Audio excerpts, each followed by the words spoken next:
Hi everyone, how are you? I'm Sil and this is Slow Easy English. Today we are going to learn how to convert from Celsius to Fahrenheit and Fahrenheit to Celsius.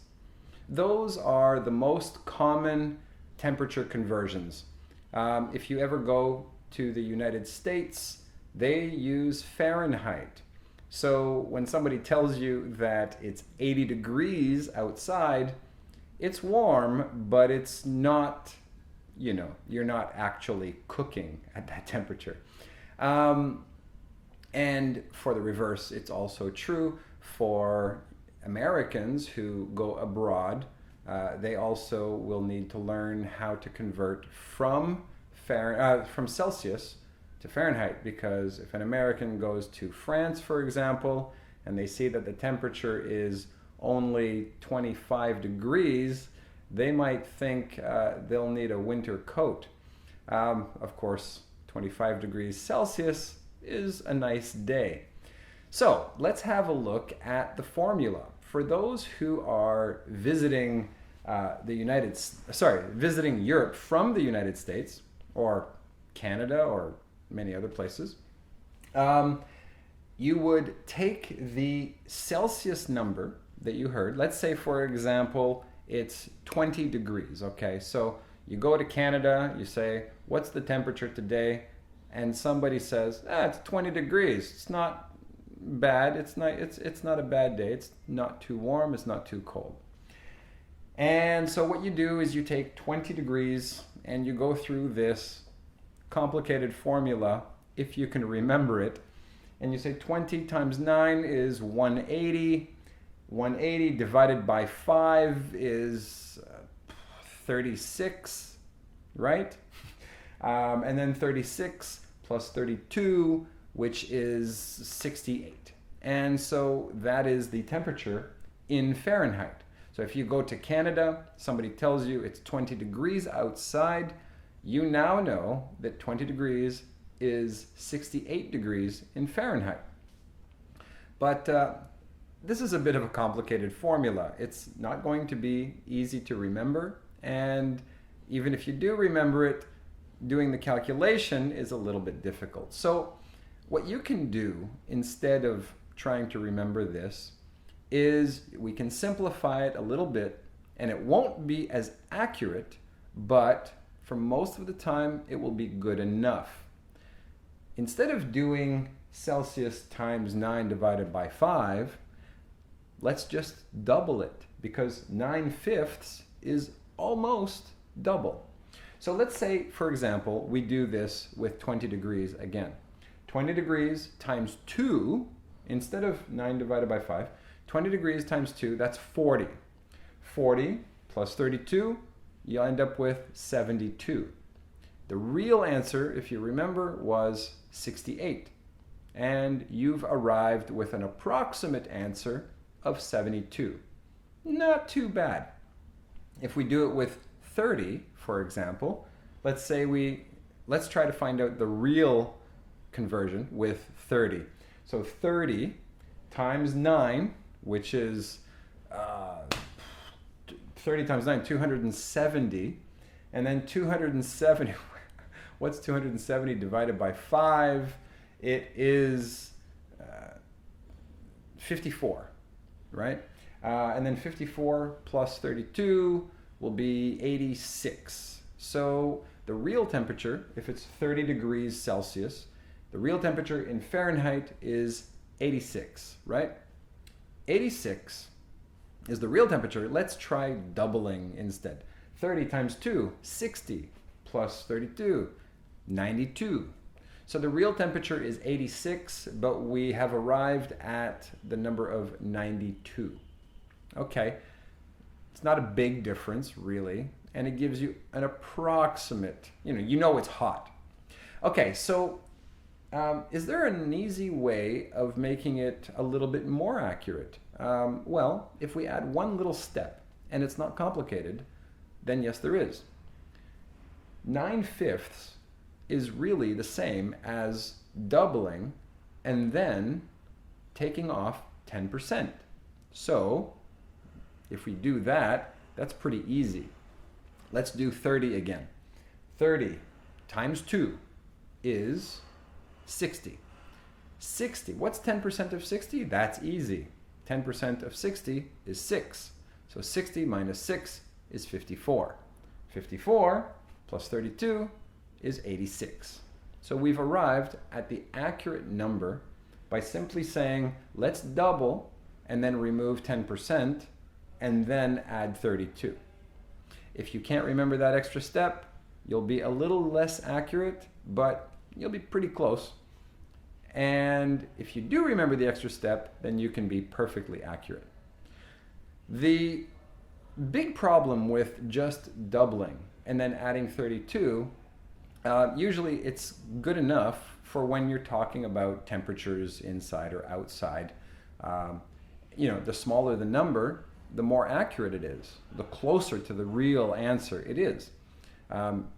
But when the numbers get very, very high, for example, if you're following a recipe, let's say you are living in the United States, but you found a recipe from somebody in Italy on the internet, and that person wrote the recipe all in metric. So how are you going to figure it out? Well, you can figure it out pretty quickly by doing the double and then minus 10%, but if you just do double with a number, for example, like 200 degrees Celsius, well, let's see how far off that will take you. So let's try this. 200 degrees times 2 minus 10%. So that's 400 minus 10% is 360. 360 plus 32 is 392. So the real temperature of 200 Celsius is 392 Fahrenheit. If you just doubled without taking off the 10%, then you would have 200 times 2, which is 400, 432. That's quite a big difference. So for small temperatures, for small numbers, when talking about temperature, it works well enough. If you're talking about big numbers, then you should go through the extra step, or if you can't remember it, then just check the internet for a unit converter and do it that way to be accurate. Because if you're baking a cake at 430 degrees instead of, what was it, 390 or 380 something? I don't remember. But anyway, if there's a 40 degree difference, you're going to burn that cake. Okay, so here, this is the conversion from Celsius to Fahrenheit. Remember, for an approximate conversion, times 2 plus 32. If you want to be a little bit more accurate, times 2 minus 10% plus 32. Okay, let's have a look at the next one, which is from Fahrenheit to Celsius. Now here, it's the first equation in reverse. Okay, so here we have Fahrenheit minus 32. Okay, so let's say, for example, we start with, let's start with 32 Fahrenheit. That's the freezing temperature. Everybody knows the freezing temperature is 32 Fahrenheit or 0 degrees Celsius. So I should end up with the answer of 0.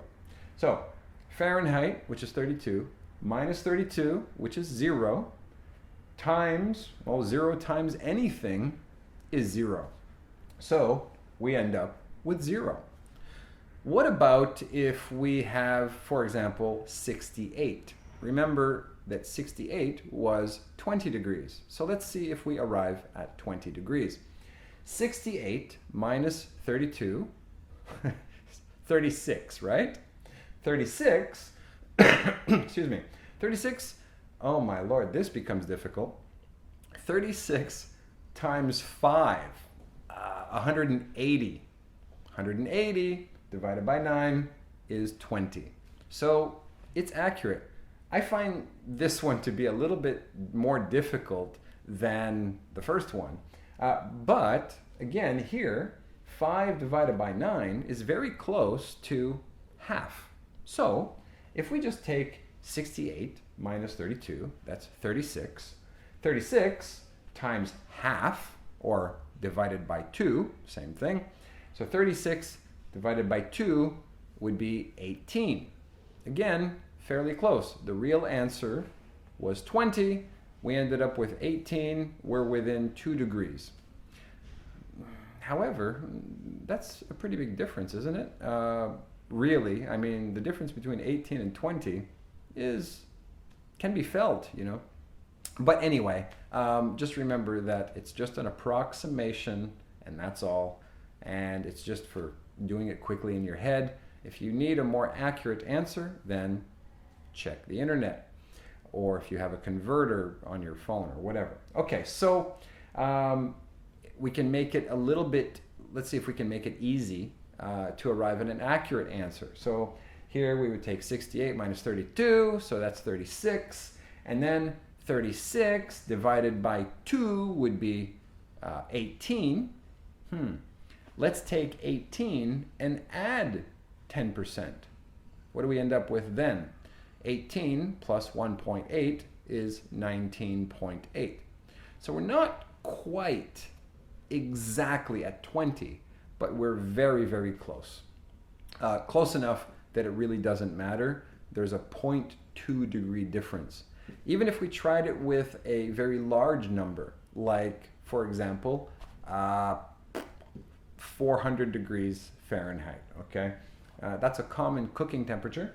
400 minus 32, what's that? 400 minus 32, 368.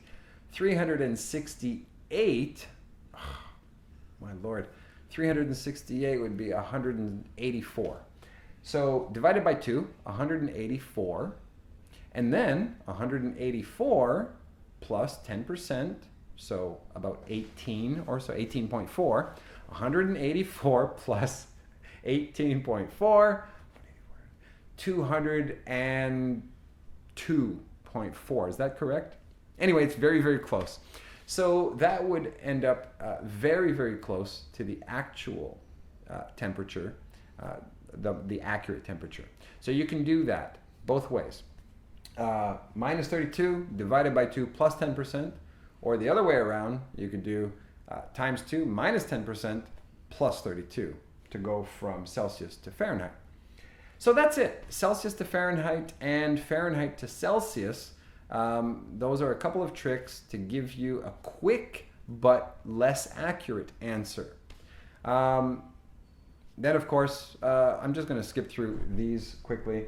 Here, if you're concerned about converting to Kelvin, the magic number here is 273. Okay, so Kelvin is simply Celsius plus 273, which means 0 degrees Celsius, 0 degrees Celsius plus 273 is 273.15. So that's the temperature in Kelvin. Going the other way around, Kelvin minus 273 equals Celsius. So if we have, for example, 0 degrees Kelvin, how much is that in Celsius? 0 minus 273, so that's minus 273. So that's the magic number. Just remember that Kelvin is a lot colder than Celsius, and the magic number 273.15 if you want to be super accurate, and just subtract or add to get your answer. That's it. Here, excuse me. Oh boy, I'm just getting over a cold and a cough, so that's why I'm still coughing every once in a while. Okay, so here we have a formula that's just way too complicated. I don't even want to try to remember this. Going from Fahrenheit to Kelvin, I don't have any tricks for you. The only trick I would suggest is check the internet and check your favorite unit converter. Fahrenheit plus 459.67 times 5 divided by 9. I can't even pretend to try to figure that out in my head right now. It would still take me 3 minutes. And I could probably figure it out by checking the net a lot faster. So don't bother with this one. Not that important. But if you really, really want to do it, I say forget this. Go from Fahrenheit to Celsius and then just add or subtract 273.15 for the degrees in Kelvin, or vice versa. And then, of course, there's the reverse, which goes Kelvin to Fahrenheit by multiplying by 9, divided by 5, and then subtracting 459.67. So these are the formulas you need. I don't imagine you're going to need this one very often. Like I said, if you do, try converting to Celsius first. Actually, this one, you can't do it that way. Just forget it. You don't need this. Don't worry about it. Just check the net. Actually, since we're on the topic, you might need a unit converter every once in a while. And guess what? I built one. Yay. It's not completely polished yet, but it does work. So now I'm going to show you this pretty awesome, actually. I have taken the idea of unit converters on the internet, and I have really, am I allowed to brag a little bit? I really think I've improved the hell out of them, like really a lot.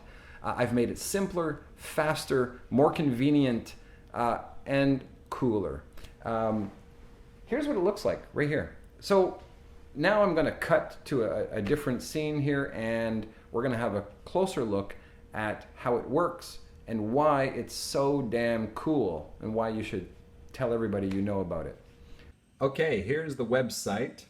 I'm sorry about the image quality. I am just shooting this directly with my phone. I'm not doing an actual screen capture. So it doesn't look beautiful, but if you go to the website, you'll see it looks a lot better.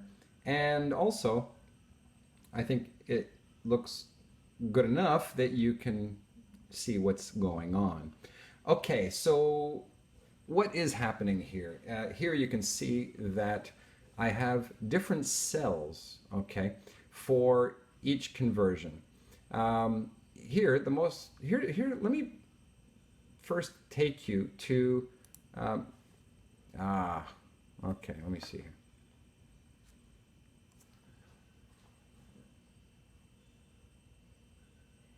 Okay, so this is the website that I made.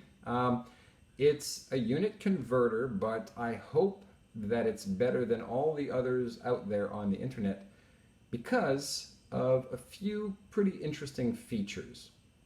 Right now, what you're looking at is, if you look here in the top left corner, you'll see that this goes from Celsius to Fahrenheit, from Fahrenheit to Celsius, Celsius to Kelvin, Kelvin to Celsius, Fahrenheit to Kelvin, and Kelvin to Fahrenheit. Now, when you go to the website for the first time, this is not what you will see. What you will see is, let me just go here. This is the screen you will see. And here you'll notice that there's temperature, Celsius, Fahrenheit, Fahrenheit, Celsius. Here in blue, I've got mile to yard, mile to foot, yard to mile, yard to foot, yard, inch, yard, inch, foot. In green, I have weights. So US ton to pounds, pounds to US ton, pound to ounce. Here in red, what we've got is volume. Gallons to quarts, gallons to pints, gallons to cups, quarts to gallons, etc. Okay, now what's really cool about this is that I have several different presets. These are conversions which I find would probably be useful for the average American. I do plan on making some changes here. I don't think these are necessarily the most common, so I will be changing this a little bit. I had this under useful conversions right here. Next is metric to US. Here are some that I chose as being what I thought were some pretty common conversions from metric to US. So we have Celsius to Fahrenheit, and here if I click here, now you'll notice one thing. When I click here, it automatically selects the number. I don't have to click twice. I don't have to select the number that's there. I just click once and I enter 0. Now here you'll see that all the other conversions, except for the temperature, turn out to be 0. But for temperature, 0 degrees Celsius is actually 32 degrees Fahrenheit. So this conversion is correct. Again, I want to enter a different number. I just click once, and I can enter 56, for example. As I enter the number, all of these cells are updated with the correct conversions. So you can see here, I've got temperature, I've got distance in blue, kilometer to mile, kilometer to yard, kilometer to foot, meter to yard, meter to foot, etc.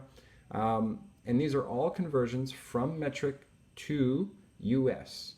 Now, by the way, somebody pointed out to me that US and imperial are not always the same, and that is true. They're two different systems, but most people, when they talk about US measurements, they call it imperial, or at least in my experience, that is true.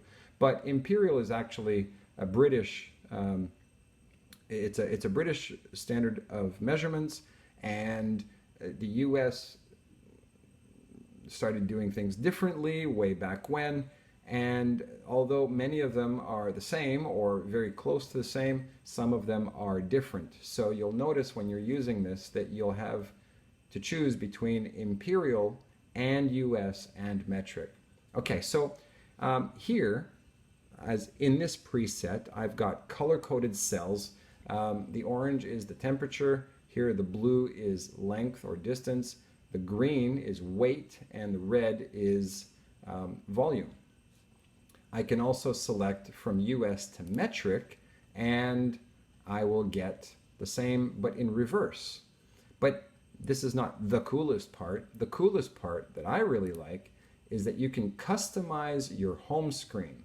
Okay, so what this means is that, well, I've already done it. You've seen it here. I've already customized my home screen. The first time you come to the website, this is not what you will see, but you can customize it and change it. And that means that the next time you come to the website, you will have your own customized home screen. So here you can make any change you want.